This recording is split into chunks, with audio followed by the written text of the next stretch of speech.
Hello good morning दोस्तों, स्वागत है आपका आज के मुख्य समाचारों में। यहाँ आपको देखने को मिलेगी सुबह से शाम तक की ताजा खबरें ब्रेकिंग न्यूज अपडेट के रूप में। तो दोस्तों वीडियो शुरू करने से पहले आपसे एक छोटी सी रिक्वेस्ट है, अगर आपने हमारे यूट्यूब चैनल को सब्सक्राइब नहीं किया है तो सब्सक्राइब जरूर कीजिएगा। तो चलो दोस्तों शुरू करते हैं आज के पहले मुख्य समाचार। माल्या पर 2000 रुपए का जुर्माना, सुप्रीम कोर्ट ने अवमानना केस में 4 महीने कैद की सजा सुनाई। कहा सजा जरूरी क्योंकि माल्या को पछतावा नहीं। तो दोस्तों सुप्रीम कोर्ट ने सोमवार को भगोड़े शराब कारोबारी विजय माल्या को अवमानन के आरोप में 4 महीने की जेल और 2000 रुपए की जुर्माने की सजा सुनाई है। तो दोस्तों बेंच ने कहा है कि सजा जरूरी है क्योंकि माल्या को कोई पछतावा नहीं है। तो दोस्तों जुर्माना ना चुकाने पर 2 महीने की अतिरिक्त सजा होगी। इसी के साथ दोस्तों माल्या को 4 हफ्ते के अंदर 8% ब्याज के साथ $40 मिलियन भी वापस करने को कहा गया है। तो दोस्तों माल्या ने ये रकम अपने बच्चों के विदेशी अकाउंट में ट्रांसफर की थी। ऐसा ना करने पर उसकी संपत्ति कुर्क की जाएगी। तो दोस्तों सुप्रीम कोर्ट ने justice U U Lalit, justice S Ravindra Bhatt और जस्टिस सुधांशु धूलिया वाली 3 जजों की बेंच ने ये फैसला सुनाया है। तो दोस्तों भारतीय स्टेट बैंक ने नेतृत्व में बैंकों के एक कंसोर्टियम ने सुप्रीम कोर्ट का रुख किया था, जिसमें आरोप लगाया गया था कि माल्या 9000 करोड़ रुपए से अधिक के लोन के रिपेमेंट पर अदालत के आदेश का पालन नहीं कर रहा है। तो दोस्तों माल्या मार्च 2016 से यूके में है, वह अभी जमानत पर है। इसी के साथ दोस्तों चलते हैं आज के अगले मुख्य समाचार की ओर। नए संसद भवन की छत पर लगा विशाल अशोक स्तंभ, पीएम मोदी ने किया अनावरण। तो दोस्तों प्रधानमंत्री नरेंद्र मोदी ने संसद भवन की छत पर विशाल अशोक स्तंभ का अनावरण किया है। तो दोस्तों राष्ट्रीय प्रतीक 9500 किलोग्राम के कुल वजन के साथ कांस्य से बना हुआ है।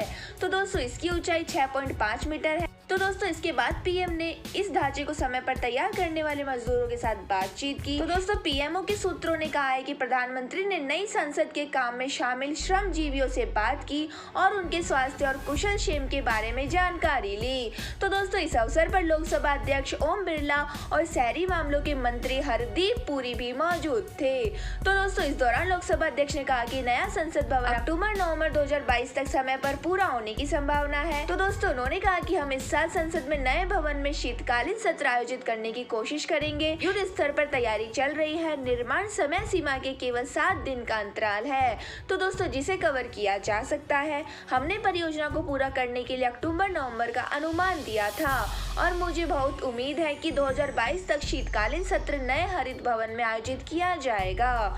इसी के साथ दोस्तों चलते हैं आज के अगले मुख्य समाचार की ओर। गोवा में कांग्रेस के 9 विधायक बागी बीजेपी में शामिल हो सकते हैं। आधी रात स्पीकर के साथ बैठक, सोनिया ने वासनिक को पणजी भेजा।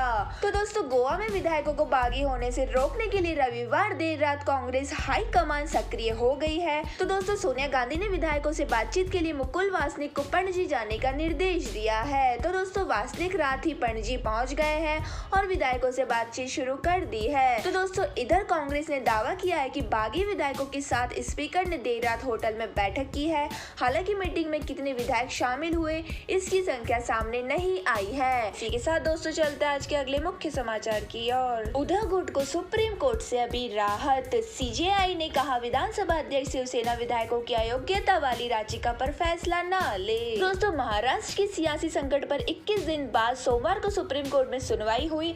विधायकों की अयोग्यता को लेकर दाखिल याचिका पर सुनवाई करते हुए सीजेआई एनवी रमना ने कहा है कि फिलहाल स्पीकर इस पर फैसला नहीं लेंगे। अदालत का फैसला आने तक यह कार्यवाही रुकी रही। तो दोस्तों कोर्ट ने राज्यपाल की ओर से पेश हुए एसजी से कहा कि नवयुक्त विधानसभा अध्यक्ष को यह निर्देश जारी करे। तो दोस्तों महाराष्ट्र विधानसभा के प्रधान सचिव राजेंद्र भागवत ने एसजी में जवाब दाखिल किया था कि 3 जुलाई को राहुल नार्वेकर को विधानसभा अध्यक्ष चुना गया है। तो दोस्तों अब उन्हें अयोग्यता का मसला देखना है। तो दोस्तों ऐसे में डिप्टी स्पीकर की तरफ से भेजे गए चुनौती देने वाली विधायकों की याचिका का एससी निपटारा कर दे और नए स्पीकर को अयोग्यता पर फैसला करने दे। तो दोस्तों जानकारी के लिए आपको बता दें कि विधानसभा सचिव राजेंद्र भागवत ने शिवसेना के सभी 53 विधायकों को कारण बताओ नोटिस जारी किया है। तो दोस्तों यह नोटिस शिवसेना के दोनों गुटों द्वारा दर्ज शिकायत के आधार पर जारी किया गया है। तो दोस्तों विधायकों से 1 हफ्ते में जवाब देने को कहा गया है। शिवसेना के 39 विधायक एकनाथ शिंदे के समर्थन में है, जबकि 14 विधायक उद्धव ठाकरे के साथ बने हुए हैं। तो दोस्तों शिंदे भाजपा के समर्थन से सीएम बने हैं। इसी के साथ दोस्तों चलते हैं आज के अगले मुख्य समाचार की ओर। अमरनाथ यात्रा फिर शुरू हुई। पंचतरणी रूट से बाबा के दर्शन को निकले श्रद्धालु। 2 दिन पहले बादल फटने पर रोकी गई थी यात्रा। तो दोस्तों, अमरनाथ यात्रा सोमवार से दोबारा शुरू हो गई है। पिछले शुक्रवार शाम को अमरनाथ गुफा के पास बादल फटने की घटना के बाद यात्रा पर आंशिक रूप से रोक लगाई गई थी। तो दोस्तों, रोक के बाद श्रद्धालु का पहला जत्था सुबह 5 बजे जम्मू कैंप से अमरनाथ के लिए रवाना हो चुका है। तो दोस्तों, जम्मू प्रशासन के मुताबिक एक बार श्रद्धालुओं को पंचतरणी रूट से बाबा अमरनाथ की पवित्र गुफा तक ले जाया जा रहा है। तो दोस्तों, यात्रा में सेंट्रल रिजर्व पुलिस फोर्स के जवान श्रद्धालुओं को सुरक्षित आगे बढ़ाने में मदद कर रहे हैं। सीआरपीएफ के डीजी कुलदीप सिंह ने कहा है कि अभी हम यह देखने के लिए सभी एहतियाती कदम उठा रहे हैं कि क्या सभी गुमशुदा लोग मिलते हैं या नहीं। तो दोस्तों, पहलगाम और बाल्टान में बने बेस कैंप से आगे किसी यात्री को जाने की इजाजत नहीं है। इसी के साथ दोस्तों, चलते हैं आज के अगले मुख्य समाचार की ओर। देश के 25 राज्यों में बारिश। गुजरात के 6 जिलों में भारी बारिश से बाढ़ की हालत। स्कूल कॉलेज बंद। राजस्थान, महाराष्ट्र और एमपी में भी अलर्ट। तो दोस्तों, देश के हिमाचल प्रदेश से लेकर केरल तक भारी बारिश हो रही है। गुजरात के दक्षिण और मध्य के 6 जिले छोटा उदयपुर, डांग, नर्मदा, वलसाड़ा, नवसारी और पंचमहल में बाढ़ की हालत है। सबसे ज्यादा नवसारी और वलसाड़ा जिला प्रभावित है। तो दोस्तों, उधर अहमदाबाद के कई इलाकों में रविवार को 3 से 12 इंच बारिश रिकॉर्ड की गई है, जहां जगह जगह सड़कों और घरों में पानी भरने से लोगों को परेशानी हुई है। तो दोस्तों, मौसम विभाग ने कहा है कि मध्य प्रदेश, राजस्थान, पंजाब, हरियाणा, तेलंगाना समेत 25 राज्यों में भारी बारिश के आसार है। महाराष्ट्र में 1 जून से अब तक बारिश और बाढ़ से हुए हादसों में 76 लोगों की जान जा चुकी है। तो दोस्तों, पिछले 24 घंटे में ही 9 लोग मारे गए हैं। महाराष्ट्र के रत्नागिरी समेत 4 जिलों में ऑरेंज और 8 जिलों में बारिश का येलो अलर्ट जारी किया गया है। तो दोस्तों, इसी के साथ ही असम में बाढ़ के पानी में बहने से 2 लोगों की मौत हो गई है और राजस्थान में भी अगले 2 दिनों तक बारिश का अलर्ट जारी किया गया है। तो दोस्तों, वहीं पंजाब में बारिश के बीच सड़क निर्माण को लेकर राज्य सरकार 4 अधिकारियों को सस्पेंड कर चुकी है। हालांकि बिहार, झारखंड, दिल्ली और उत्तर प्रदेश के कई इलाकों में मानसून पूरी तरह से नहीं आया है। इसी के साथ दोस्तों, चलते हैं आज के अगले मुख्य समाचार की ओर। बीते 24 घंटों में 16,248 नए केस। सर्वे में पता चला 70% बुजुर्ग कोरोना से हो रहे हैं परेशान, नहीं मिली जरूरी स्वास्थ्य सुविधाएं। तो दोस्तों, देश में रोजाना कोरोना के नए मामलों में मामूली सी कमी जारी है। रविवार को 16,248 नए केस दर्ज किए गए हैं। तो दोस्तों, कोरोना से मरने वालों की संख्या 24 घंटों में 41 से घटकर 25 हो गई है। वहीं दोस्तों, कोरोना महामारी के दौरान लगभग 70% सीनियर सिटीजन को उचित स्वास्थ्य सुविधाएं नहीं मिली है। तो दोस्तों, इस दौरान 57% को मेंटल हेल्थ समस्याओं का सामना करना पड़ रहा है। वहीं दोस्तों, 53 लोगों ने कहा है कि बीमारी को लेकर उनकी चिंताओं में कोरोना महामारी भी शामिल थी। सर्वे में लगभग 72% ने कहा है कि उन्होंने महामारी से बचने के लिए अपना ख्याल खुद रखने और संतुलित आहार का विकल्प चुना। 55% ने डॉक्टर की सलाह लेने के बजाय घरेलू इलाज पर भरोसा किया। तो दोस्तों, जानकारी के लिए आपको बता दें कि राज्यों की बात करें तो कोरोना के सबसे अधिक नए मामले पश्चिम बंगाल से आए और रविवार के आंकड़ों में देश में सबसे ज्यादा 2,962 मामले पश्चिम बंगाल से आ रहे हैं।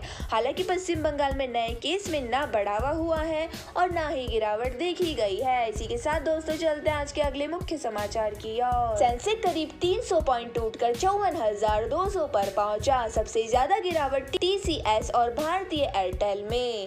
तो दोस्तों, घरेलू शेयर बाजार में हफ्ते के पहले कारोबारी दिन सोमवार को गिरावट देखने को मिल रही है।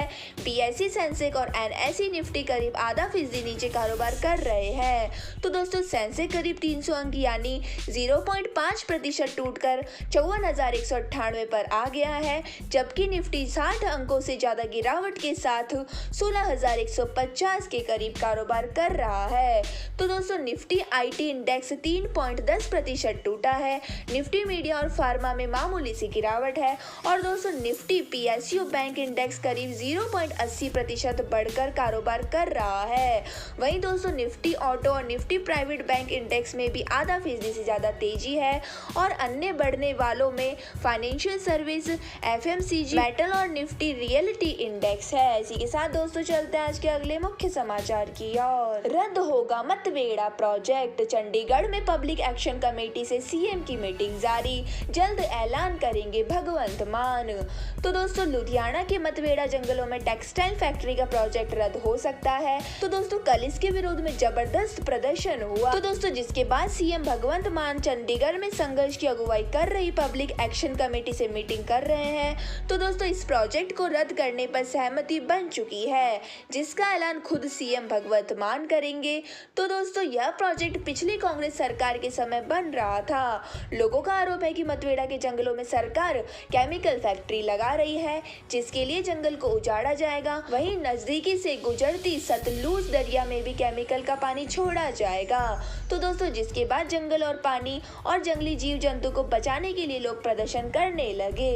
तो दोस्तों सरकार मतवेड़ा में प्रदर्शन को रोकने की कोशिश में थी। इसके लिए कुछ चुनिंदा लोगों से सीएम भगवंत मान ने चंडीगढ़ में मीटिंग की। उन लोगों ने बाहर आकर मान की तारीफ भी की, लेकिन प्रदर्शन की अगुवाई करने वाले लोग इससे संतुष्ट नहीं हुए। तो दोस्तों हालांकि सरकार बनी तो अब वही आम आदमी पार्टी केंद्र का प्रोजेक्ट बताकर यहाँ फैक्ट्री लगा रही है। इसी के साथ दोस्तों चलते हैं आज के अगले मुख्य समाचार की ओर। क्रिकेटर, कमेंटेटर, अंपायर सब नकली। गुजरात में खड़ा हो गया फेक आईपीएल नेटवर्क। स्पेशल 26 को भी कर दिया फेल। तो दोस्तों एक नकली क्रिकेट लीग, नकली मैदान, नकली क्रिकेटर और कमेंटेटर, लेकिन उस पर सट्टा असली लगाया जा रहा है और वो भी विदेश से। तो दोस्तों ऐसा असली में हुआ है। गुजरात के वडनगर के एक गांव में कुछ लोग आईपीएल की तर्ज पर एक नकली क्रिकेट लीग चला रहे थे। तो दोस्तों जिसमें रूट से सट्टा लगाया जा रहा था और अब इसका भांडा फूट गया है। तो दोस्तों मेहसाणा पुलिस ने इस मामले में 4 आरोपियों को गिरफ्तार किया है। चारों पर धोखाधड़ी, सट्टेबाजी समेत अन्य मामलों में केस दर्ज किया गया है। तो दोस्तों अभी इस मामले में एक आरोपी की तलाश है जो कि रूस में रहता है और वहां से ही सट्टेबाजी के पूरे खेल को चला रहा था। तो दोस्तों जानकारी के मुताबिक वडनगर के मालीपुर गांव में कुछ लोगों ने एक फार्म खरीदा, यहाँ उसे क्रिकेट मैदान में तब्दील किया, फ्लड लाइट लगाई और पिच भी तैयार की गई। तो दोस्तों मल्टी कैम सेटअप, कैमेट्री बॉक्स समेत हर तरह की व्यवस्था की गई ताकि यह पूरा आईपीएल की तरह ही लगे। तो दोस्तों इतना ही नहीं, एक मोबाइल ऐप पर मैच भी लाइव होता था। तो दोस्तों जिस पर सच का सट्टा लग रहा था, ये सट्टा रूस से लगाया जा रहा था और पुलिस ने इसका भांडा फोड़ दिया है और कई हैरान करने वाली बातें भी सामने आई है। तो दोस्तों पुलिस ने आरोपियों के पास से cricket kit, speaker, light, multi camera setup समेत कई चीजें बरामद भी की है और लोगों को हिरासत में ले लिया है। तो दोस्तों यह थे आज के हमारे मुख्य समाचार। हमारी वीडियो को ज्यादा से ज्यादा लाइक करें, शेयर करें और हमें कमेंट करके जरूर बताइए कि आपको हमारी वीडियो कैसी लगती है। धन्यवाद। जय हिंद।